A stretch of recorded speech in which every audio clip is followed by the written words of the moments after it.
సనాతన ధర్మం మీద పోరాటం చేయాలని నన్ను ఆపేవాళ్ళు ఎవరు లేరు ఈ దేశంలో, గుర్తుపెట్టుకోండి. నేను కనుక సనాతన ధర్మం కోసం నేను పోరాటం చేస్తే చచ్చిపోవడానికి సిద్ధం నేను. కానీ నేను అక్కడి దాకా తీసుకెళ్ళిన విషయాలు, దానికి నిదర్శనమే రాముల వారి విగ్రహం శిరిచ్ఛేదం జరిగినప్పుడు ఒక్క మాట మాట్లాడకుండా చెప్పి కూర్చున్నాను. ఆ తెలివితేట లేక మీ ప్రభుత్వాన్ని కిందకి తీసుకొచ్చి అధాపాతాలను తొక్కిన మాకు శక్తి లేదనుకుంటున్నావా, ఉండవనుకుంటున్నావా? కానీ మేము సమాజాన్ని కలిపి ఉంచాలని వ్యక్తులం తప్ప విడగొట్టాలని వ్యక్తులం కాదు మేము, గుర్తుపెట్టుకోండి. అలాగే ఈరోజు నుంచి ప్రజలందరికీ కూడా చెప్తున్నా, ఎవరు అన్ని మతాలని మేము గౌరవించేది ఈ నేల. ఒక జనసేన పార్టీ అని కాదు, తెలుగుదేశం పార్టీ అని కాదు. మీరు ఏ పార్టీలకు సంబంధించిన వైసీపీలో ఉన్న హిందువులందరూ ఏం చేస్తున్నారు? మీరందరూ పోటీ పడ్డారు కదా తిరుమలకి వెళ్ళటానికి. మీరు మర్చిపోయారు, ఇందులో ఈ పాపం మీకు కూడా వస్తుంది, ఈ పాపం మీకు కూడా తగులుద్ది.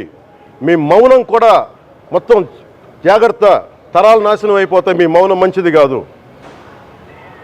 ఇది ఒక వెంకటేశ్వరుడికి జరిగింది కాదు, భగవంతుడికి, నిరాకారుడు, ఆయనకి ఇవేం పట్టవు.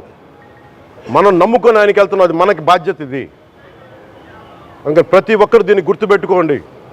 చేతులెత్తి వేడుకుంటున్నాను.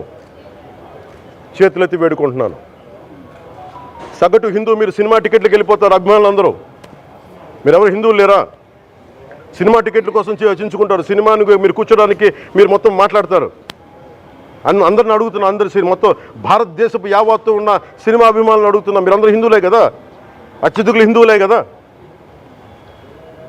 మీకు బాధ్యత లేదా? మీకు మీ సినిమా హీరోలు, నేను కూడా హీరోనే, నన్ను మించి దేశాన్ని చూడమని, సనాతన ధర్మాన్ని చూడమంటున్నా.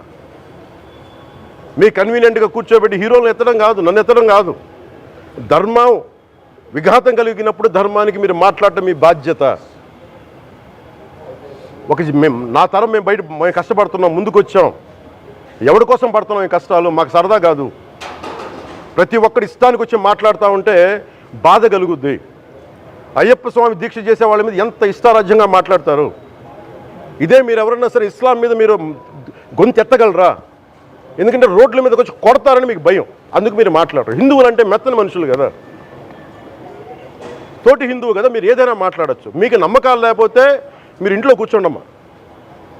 మీకు నమ్మకాలు లేకపోతే ఇంట్లోంచి బయటికి రాకండి, మమ్మల్ని ఏం అనకండి.